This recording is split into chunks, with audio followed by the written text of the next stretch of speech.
Hi and welcome back to my channel for another Watercolor Wednesday video. Today I'm working again with waterproof ink to sketch my flower, and as I have a very busy week I don't have much time, and so I do the sketch usually in the morning, and later when I have time and the ink is dry I go in with my watercolors. And I try to hold my pen pretty loose and I just play. I have no reference photo for this flower and I don't know if such a flower exists, but I believe it does because there are so many different flowers in the world. And I just sketch everything loose. I love when the lines are a bit wonky, and I also love when the lines are not perfect. I really like sketching not in black. I love to do this in a different color, and I think I have to get myself some more of these inks. I will post the name in the video description so you can check that out. It's a German manufacturer, so I don't have an idea if this is available anywhere else. But I believe you will get it if you are in Europe. I usually use colors that are more complementary when I color in my flowers. So here I will use kind of an orange tone, but we will see that later. As always, I have this all in real time, so you can sketch along if you like. And if it's too slow for you and you just want to watch, you can always turn on the speed, or turn the speed a bit higher, and this is a setting in the YouTube settings, and there is a little wheel in your video screen where you can make such adjustments. The book I'm working in is also from a German manufacturer. It's from Kunst Papier, and it is a watercolor paper with, I believe, 30% cotton, and it has many pages, and I really love these books because the watercolor paper is okay. It's not my favorite, but for a book it's okay, I would say, and I love the value of it, and I love that it has so many pages, and it's perfect for an art journal or to use as a sketchbook.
Today I'm using the MIjello Misson Gold Watercolors because those are the most transparent ones that I have, and I like to not cover up my colorful lines. I'm very sorry for the shaking. I think I hit the camera with my head.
And as always, I do some really loose coloring. I keep some white areas to make it look even more loose and to have some highlights that gives it a lot more dimension. If you color in everything and don't have these white spots in between, everything starts looking flat.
The brush that I'm using is a Da Vinci Casaneo. I really love these brushes. They have really nice quality.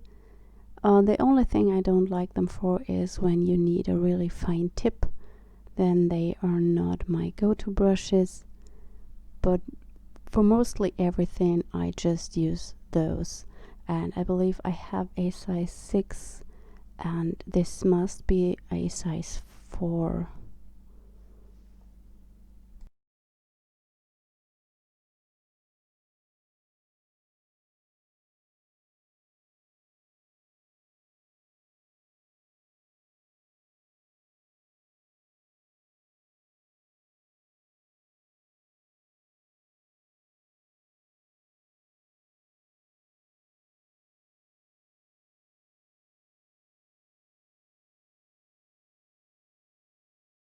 I just try to bring in more dimension by adding some more darker areas.